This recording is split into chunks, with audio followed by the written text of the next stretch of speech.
ఒక వ్యక్తి చాలా డబ్బులు అవసరం వచ్చి ఒక డబ్బు ఉన్న మనిషి దగ్గరికి వెళ్ళి అప్పు తెచ్చుకున్నాడంట.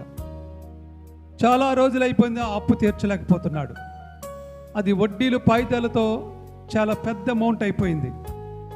ఆ అప్పు ఇచ్చినటువంటి వ్యక్తి మాటి మాటికి వచ్చి అతన్ని బలవంతం చేస్తున్నాడు. నా డబ్బులు నాకు ఇచ్చే, నా డబ్బులు నాకు ఇచ్చే అని. అప్పు తీసుకున్నవాడు అతన్ని బ్రతిమలాడి ఒప్పిస్తున్నాడు. రేపిస్తాను, మాపిస్తాను టైం తీసుకుంటున్నాడు. కానీ ఎన్ని రోజులు గడిచినా అతను అప్పు తీర్చలేకపోతున్నాడు. ఒకరోజు అప్పిచ్చిన వాడు తన ఇంటికి వెళ్ళి గట్టిగా గొడవ పెట్టినప్పుడు అక్కడ అప్పు తీసుకున్న వ్యక్తి యొక్క కుమార్తెను చూశాడు. ఆ కుమార్తె చాలా సౌందర్యంగా ఉంది, చాలా బాగుంది. అప్పుడు అప్పిచ్చున్నవాడు అనుకున్నాడు, ఈ అమ్మాయి నేను వివాహం చేసుకుంటే చాలా బాగుంటుంది అనుకుని ఒక రోజున అతనితో చెప్పాడు, ఇదిగో నువ్వు అప్పు తీర్చలేకపోతున్నావు కాబట్టి నీ కుమార్తెనిచ్చి నాకు వివాహం చేయి, అప్పుడు నేను నీ అప్పంతా రద్దు చేసేస్తాను, రుణమాఫీ చేసేస్తాను నీ అప్పంతా కూడా. నువ్వు చేయవలసిందల్లా కేవలం నీ కుమార్తెనిచ్చి నాకు వివాహం చేయన్నాడు. ఈ ప్రపోజల్ ఏదో చాలా బాగుంది అనుకున్నాడు అప్పు తీసుకున్నవాడు. అప్పు ఎలాగా కట్టలేకపోతున్నాను కాబట్టి, నా కుమార్తె కూడా పెళ్లి చేయాలనుకుంటున్నాను కాబట్టి ఒక దెబ్బకు రెండు పిట్టలు అన్నట్లుగా అప్పు రద్దు అయిపోతుంది, నా కుమార్తెకి వివాహం కూడా అయిపోతుందని ఆ ప్రపోజల్కి అతను ఒప్పుకుని కుమార్తెతో చెప్పాడు. కుమార్తెకైతే ఆ డబ్బిచ్చిన వ్యక్తిని వివాహం చేసుకోవడం ఏమాత్రం కూడా ఇష్టం లేదు. ఎంత మాత్రం కూడా నేను అతన్ని వివాహం చేసుకోను అని కరాఖండిగా తేల్చి చెప్పేసింది, నాకొద్దని. అప్పుడు ఆ అప్పిచ్చిన వాడు అన్నాడు, అయితే నేను ఒక పని చేస్తాను, నేను ఒక పోటీ పెడతాను, అందులో నువ్వు గెలిస్తే నీ అప్పంతా నేను రద్దు చేసేసి నేను పెళ్ళి కూడా చేసుకోకుండా వెనక్కి వెళ్ళిపోతాను. ఒకవేళ నేను గెలిస్తే నువ్వు నన్ను పెళ్లి చేసుకోవాలి అని అమ్మాయితో చెప్పాడు. సరే ఇంక గత్యంతరం లేక తండ్రి ఒప్పుకోవట్లేదు, పెళ్లి చేసుకోవాలని చెప్తున్నాడు. ఇక గత్యంతరం లేక ఆమె ఒప్పుకుంది, ఆ యొక్క ప్రపోజల్కి ఒప్పుకుంది, ఆ పందానికి ఒప్పుకుంది. ఏమిటి ఆ పందెం అంటే, ఒక సంచిలో ఒక రెండు వస్తువులు వేయాలి. ఒకటి వైట్ కలర్ వస్తువు, ఒకటి బ్లాక్ కలర్ వస్తువు వేయాలి. వేసి ఈమె కళ్ళు మూసుకుని ఆ సంచిలో చేయబెట్టి వైట్ కలర్ వస్తువు తీయాలి. వైట్ కలర్ వస్తువు తీస్తే ఆ అమ్మాయి గెలిచినట్లు, పెళ్ళి రద్దయిపోద్ది, బాకీ కూడా రద్దయిపోద్ది.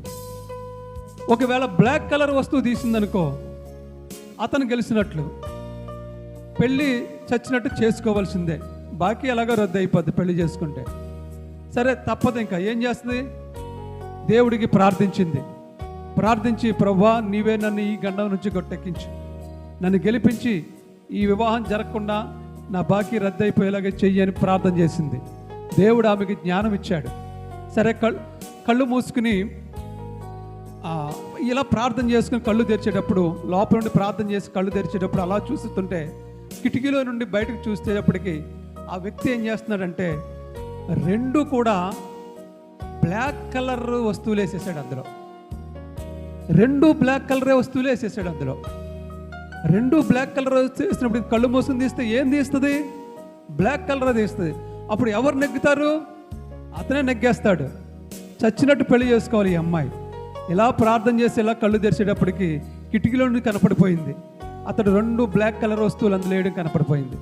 అప్పుడు వెంటనే ఈమెకు ఎలా పైకి మనం చెప్పకూడదు ఇప్పుడు దీన్ని, కానీ మన పందులో గెలిస్తే ఈ పీడ విరగడైపోద్ది, బాకీ కూడా వదిలిపోద్దని ఆమె చాలా తెలివిగా దేవుడికి ప్రార్థించినప్పుడు దేవుడు మంచి ఆలోచన ఇచ్చాడు ఆమెకు.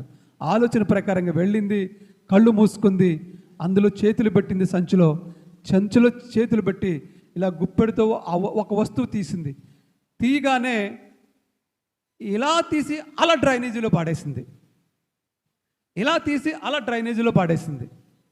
పాడేయగానే ఏంటి అలా పాడేసావు, డ్రైనేజీలో పాడేసావేంటి అని అతడు చాలా కంగారు పడ్డాడు. అప్పుడు ఈ మందే, అయ్యో నన్ను క్షమించండి, నేను భయపడిపోయాను, ఏమొస్తుందని నేను చూడలేక నేను అందరూ ఇసిరేసాను, అయినా మీరు ఇప్పుడు ఏం కంగారు పడకండి, రెండు వస్తువులే కదా మీరు వేశారు, ఇప్పుడు మిగిలిన్నది ఏదో చూస్తే పాడేసింది ఏదో తెలిసిపోద్ది కదా. ఇప్పుడు మిగిలిన్నది ఏముంటుంది అందులో? ఏముంటుందమ్మా? బ్లాకే ఉంటుంది. అంటే ఇప్పుడు ఎవరు గెలిచినట్లు? చూసారా తెలివి ఎలాగుందో? ఆమె కానీ అందులో పడేయకపోతే బ్లాకే, రెండు వాడు బ్లాక్ వేసాడు కాబట్టి రెండు బ్లాకే ఉంటాయి. ఈమె తెలివి, దేవుడు ఇద్దరు జ్ఞానం ఇచ్చాడు ఈమెకు. ఇలా తీసి అలా డ్రైనేజీలో పాడేస్తే ఆ డ్రైనేజీలో మునిగిపోయింది ఆ వస్తువు. ఏం పాడేసారో తెలియదు. ఈవిడ అందే, ప్రజలందరూ చూస్తున్నారు, ఏం పర్వాలేదయ్యా, రెండే కదే వస్తువులు వేసావు నువ్వు, అందులో ఏది మిగిలింటే మిగతాది ఆవిడ తీసి పాడేసినట్టు లెక్క, కాబట్టి ఏం మిగిలిందో చూడండి అన్నారు. చూశారు, అందులో బ్లాక్ ఉంది.